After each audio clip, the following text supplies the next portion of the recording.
अस्सलाम वालेकुम। आज रोज MIM કાર્યાલય ઉદ્ઘાટન પ્રસંગે અમદાવાદથી પધારેલા સૈયદ અશરફ સાહેબ અને તેમના આવેલા મહેમાનો દ્વારા અને સાથે મોડાસાના સંગઠન અને ઉમેદવાર સાથે અને મોડાસા નગરના જનતાઓને સાથે આજે કાર્યાલયનું ઉદ્ઘાટન કરવામાં આવ્યું છે। ખૂબ જ મોટી સંખ્યાના અંદર નગરજનો, સમર્થકો, ચાહકો હાજર રહ્યા હતા। તે તમામને અમે MIM પાર્ટીના દ્વારા તમામનું અમે ખૂબ આભાર માનીએ છીએ। સાથે સાથે અમે પત્રકાર મિત્રોને પણ જે કવરેજ કરે છે તેમનો પણ અમે આભાર માનીએ છીએ અને માન આપીને તમામ તેમનો પણ આભાર માનીએ છીએ।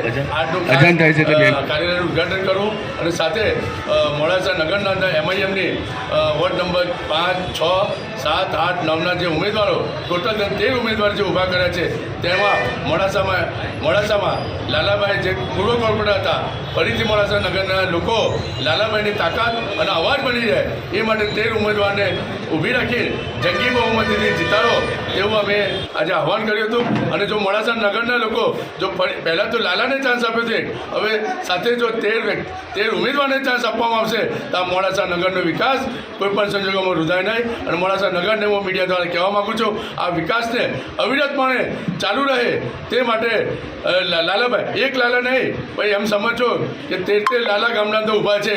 ઇન્શાલ્લાહ ગામના લોકો જો સાથ અને સહકાર આપશે અને જંગી જીતશું તો આ વિકાસના કામો અમે કરીને બતાવીશું। જય હિન્દ, જય ભારત। સાથે બીજું એ પણ કહેવા માગું છું કે મોડાસા નગરની જો વિકાસની જ વાત કરવામાં આવે તો મખદુમ ચોકડીથી રાણા ચોકડીનું 4 લેન બને અને સાથે લીમડા તલાવનું બ્યુટિફિકેશન થાય તે માટેનું પણ અમે આગામી નેક્સ્ટમાં મુખ્ય ટાર્ગેટ છે। અને એ લીમડા તલાવ એવું નહીં અમદાવાદનું મિની કાંકરિયા બનીને હું બતાવીશ। આ ગામના લોકોને હું આ મીડિયા દ્વારા આજે આશ્વાસન અને કહેવા માગું છું।